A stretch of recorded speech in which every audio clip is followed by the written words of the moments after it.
Bine v-am găsit, dragii mei din Zodia Săgetător, oriunde v-ați afla. Bine ați venit tuturor pe canalul meu, Tarot Flori de Loto, numele meu este Nina și ca de obicei mă bucur să vă am alături, atât pe dragii mei abonați, cum de asemenea și pe cei care poate sunteți pentru prima oară aici pe canal. Azi voi face o lectură temporală fără limită de timp, o lectură pe care voi să o puteți urmări oricând doriți sau atunci când apare în viața voastră. Desigur, dragilor, nu uitați un lucru important, și anume faptul că voi vă construiți viitorul. Așa că vă rog să luați decât acele mesaje care rezonează cu voi, iar restul lăsați-le să zboare în univers, pentru că sigur sunt pentru alte energii, pentru alte persoane, care într-o mai mică sau mai mare măsură au o legătură cu Zodia Săgetător. Așa că toți cei care aveți Soare, Lună, Venus, ascendentul în Zodia Săgetător, atunci această lectură este de asemenea și pentru voi. Îmi cer scuze pentru energia nu prea bună pe care o am în acest moment. Voi ca și Zodie faceți parte din al treilea set de lecturi pe care eu trebuia să le public ca să închei un ciclu întreg de lecturi și nu puteam să vă las pe voi și restul, ultimele 3 zodii pe din afară, așa că fac un efort destul de mare pentru mine din punct de vedere medical, dar o fac pentru că nu mi se pare corect să vă las așa fără lecturi. Și dacă în limita posibilităților încerc să-mi fac datoria, ca să zic așa. Bun, dragii mei, haideți să vedem ce ne spune acest oracol keeper pentru voi, dragii mei din Săgetător. Și avem un om adult. Ce ne spune asta?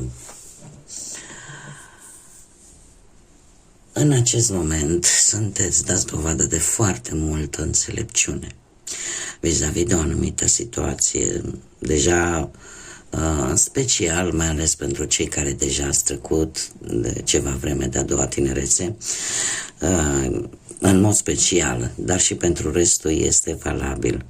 Sunteți într-un moment în care încercați probabil să rezolvați o situație într-o modalitate cât mai cât mai înțeleaptă, încercați să vă mențineți calmul, măsura și înțelegerea vis-a-vis poate de anumite persoane sau de anumite situații, indiferent că este vorba de muncă, bani sau de dragoste. Sunteți foarte diplomați, sunteți foarte toleranți și încercați, poate unii dintre voi, chiar să rezolvați anumite conflicte.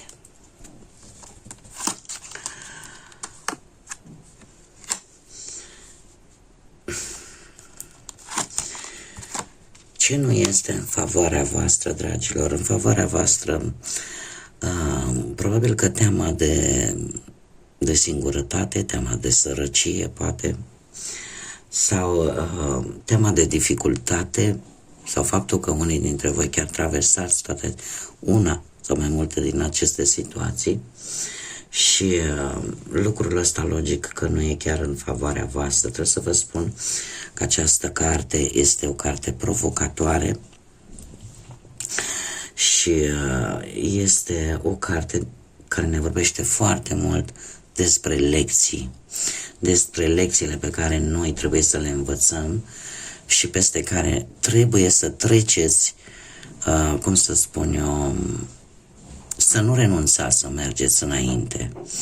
De obicei, atunci când avem experiențe nefaste, negative în viețile noastre, e adevărat, ele vin cu o energie negativă și lasă în urmă durere, lasă în urmă tristețe, dar ele de fapt sunt cele mai aprige lecții de viață pe care le putem avea, pentru că ne obligă să schimbăm ceva. Așa că ce joacă împotriva voastră, ca să zic așa, nu vă este foarte favorabil. Sunt tocmai aceste lecții dureroase pe care unii dintre voi le traversați. Ce este în favoarea voastră, în schimb, gândurile, faptul că aveți acea sete de cunoaștere, acea sete de a ști, de a vedea și, cum să spun eu, de a nu rămâne blocați, da? Gândurile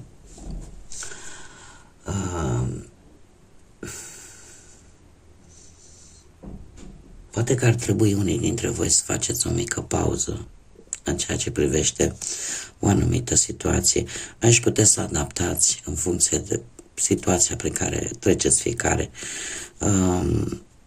Unii dintre voi posibil să vrea să ia o mică pauză, să analizeze mult mai bine un aspect, un anumit lucru.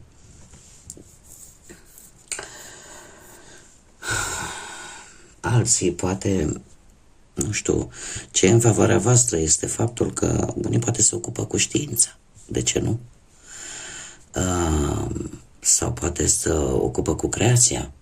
Și atunci tot ceea ce voi aveți în mintea voastră puteți să plăzmuiți și să o transformați în realitate. Iar lucrul ăsta poate fi foarte favorabil pentru voi.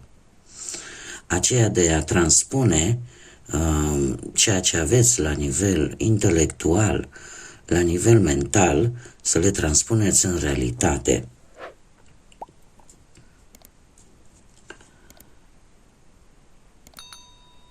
Faptul că poate pentru o anumită situație, nu știu, să zicem de bani, nu reușiți să-i dați de cap în acest moment, favorabil pentru voi ar fi să luați o mică pauză, nu vă grăbiți cu o anumită decizie în ceea ce privește poate o situație materială. Luați o mică pauză. Haideți să vedem ce puteți voi controla. Dragilor, voi puteți controla posibil anumite probleme de sănătate pe care le puteți rezolva. Depinde de voi să faceți acest lucru. Ce mai puteți controla? Mai puteți controla acea slăbiciune pe care voi o simțiți. Voi puteți ieși din această energie, din această vibrație joasă. Puterea stă la voi. Este ceva ce voi chiar puteți controla.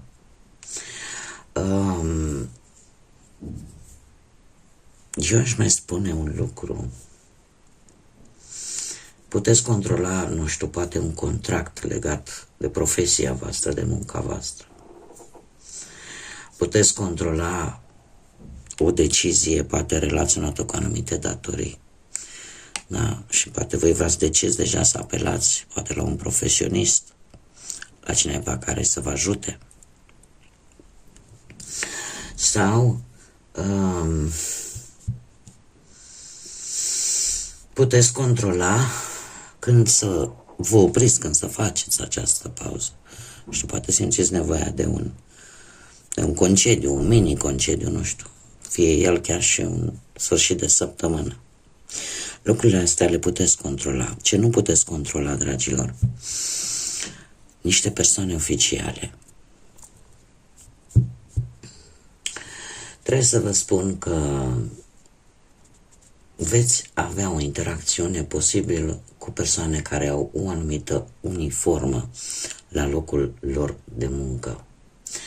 De asemenea, nu puteți controla o situație unde voi aveți de așteptat. De ce? Pentru că sunt impuse anumite reguli, anumite instrucțiuni și norme obligatorii. Unde sunt, ce nu puteți voi controla? Faptul că sunt lucruri care nu depind de voi.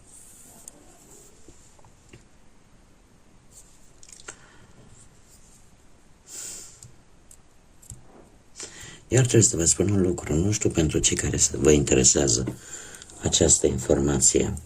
Este legată de partea sentimentală și ceea ce voi nu puteți controla, cel puțin în acest moment, este posibil o relație secretă. Dar trebuie să vă spun că nu știu cât poate fi de serioasă această relație secretă.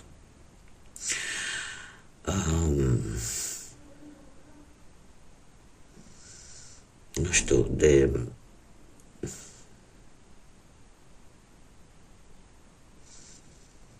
mai ales pentru cei singuri. E vorba de o șansă de cineva nou care poate apăra, dar nu știu dacă voi sau persoana respectivă va vrea ceva serios până într-un final. Cumva lucrul ăsta se pare că parcă nu ține de voi. Și vă spune că cealaltă persoană nu se știe dacă chiar va vrea ceva serios în ceea ce vă privește pe voi. Și poate să fie cineva care să lucreze în domeniul ăsta al instituțiilor unde se poartă o uniformă, indiferent ce instituție. Putem vorbi chiar și de medici, de pompieri, poliție, judecătorie, dar oriunde unde există o uniformă obligatorie.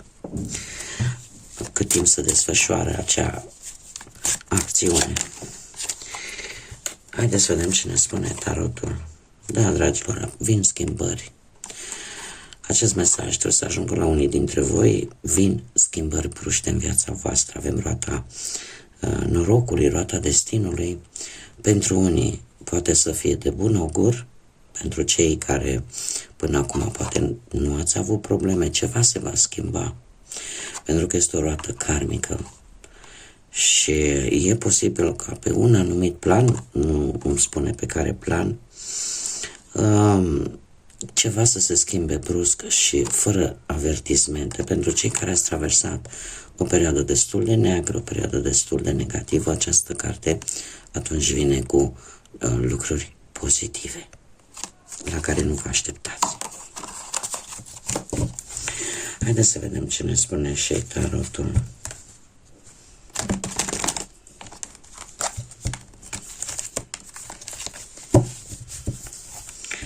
Pentru dragii mei din Săgetător.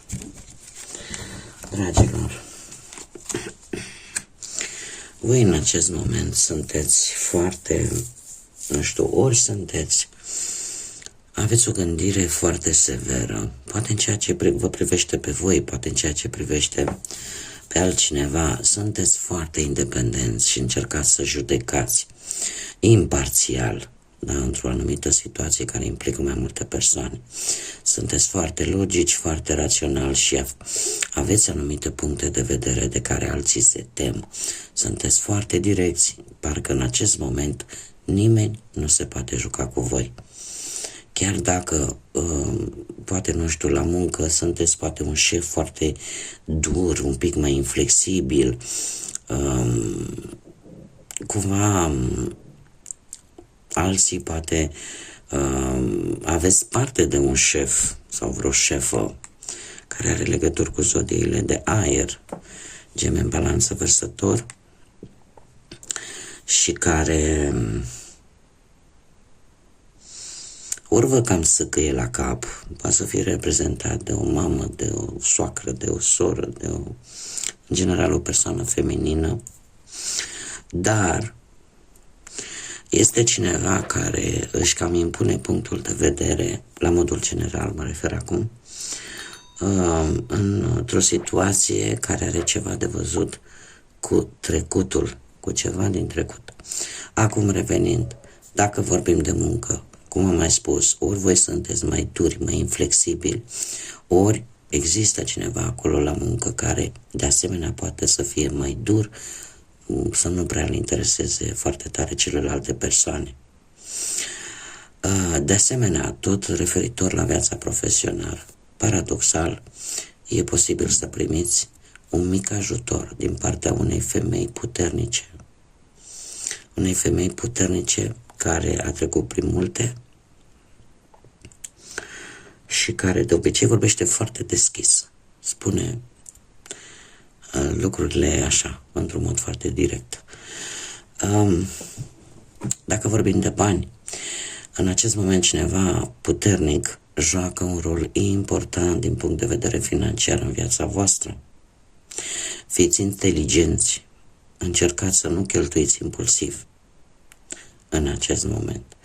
Desigur, pe partea dragostei avem o femeie puternică pentru unii dintre voi, care poate influența în bine sau în rău o relație pe care unii dintre voi o puteți avea.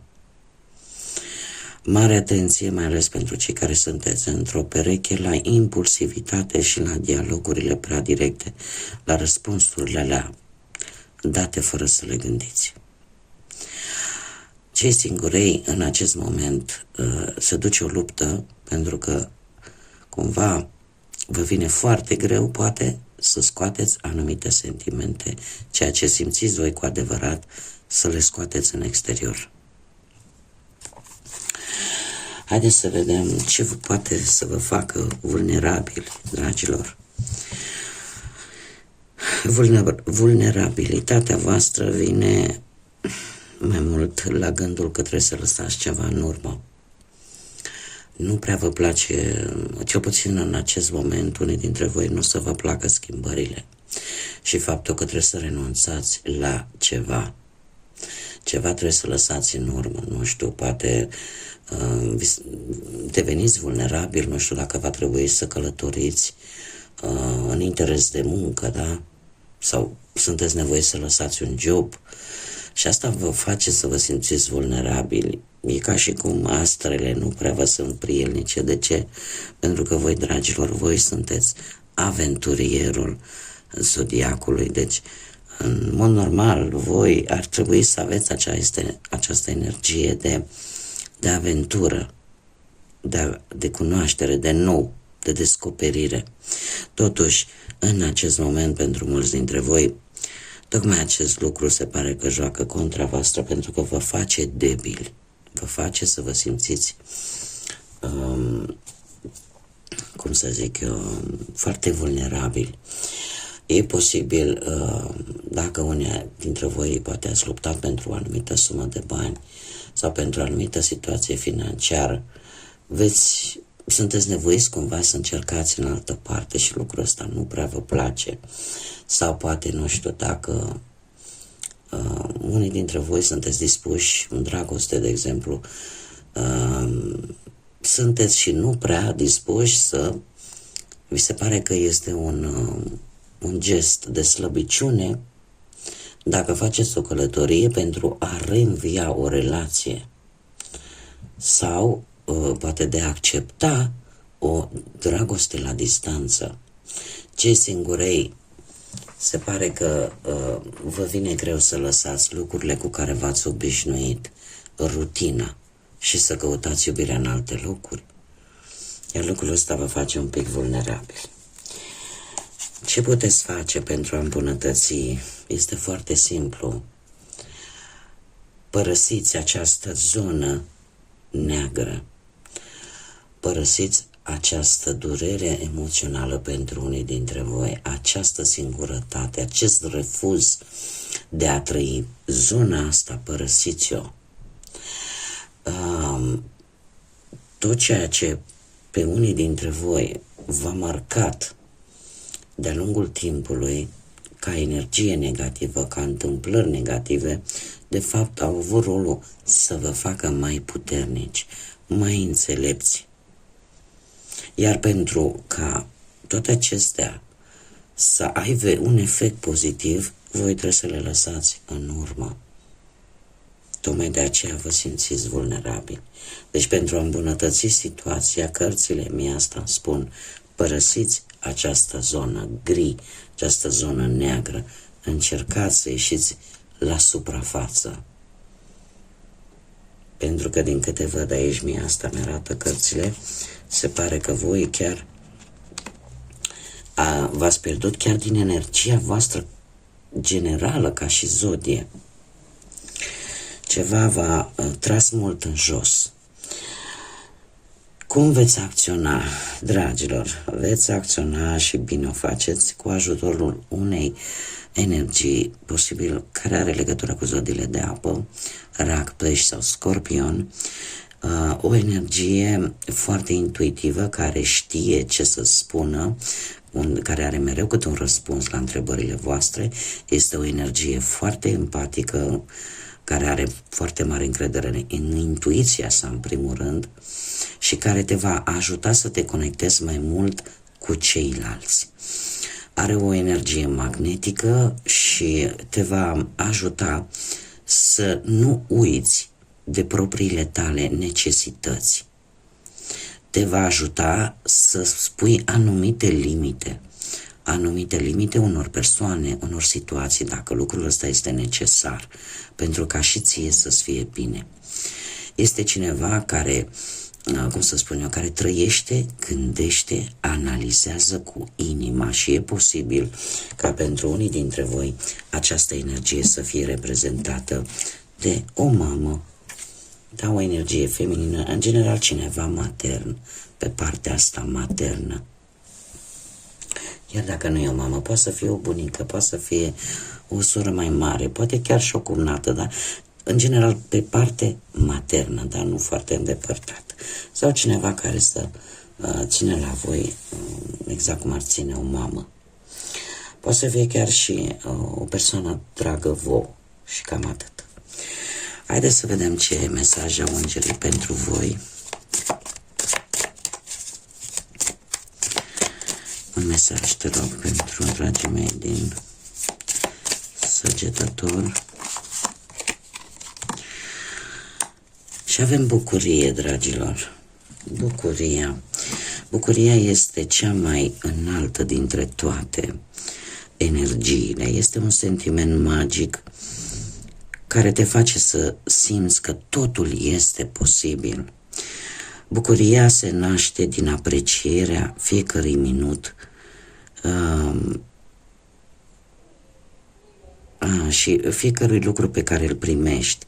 Acest sentiment îți permite să-ți creezi acel prezent și acel viitor dintr-un punct foarte ridicat. Este de fapt un îndemn pe care divinitatea vi-l trimite, dragilor, de a vă aduce aminte de a vă juca, de a vă bucura, de a vă aduce aminte de acele lucruri care pe voi vă făceau să zâmbiți, pe voi vă făceau să râdeți.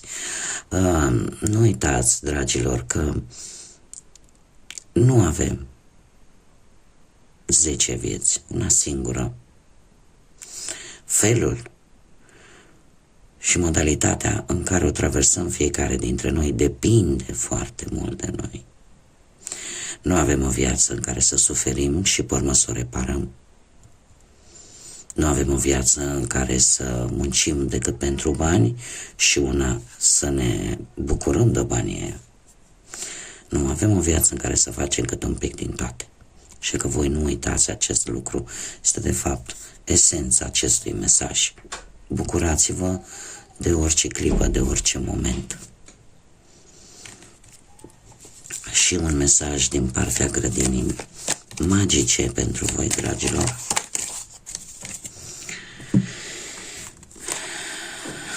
Dă drumul și luminează-ți drumul. Este un îndemn foarte simplu de a renunța la ceva care te blochează.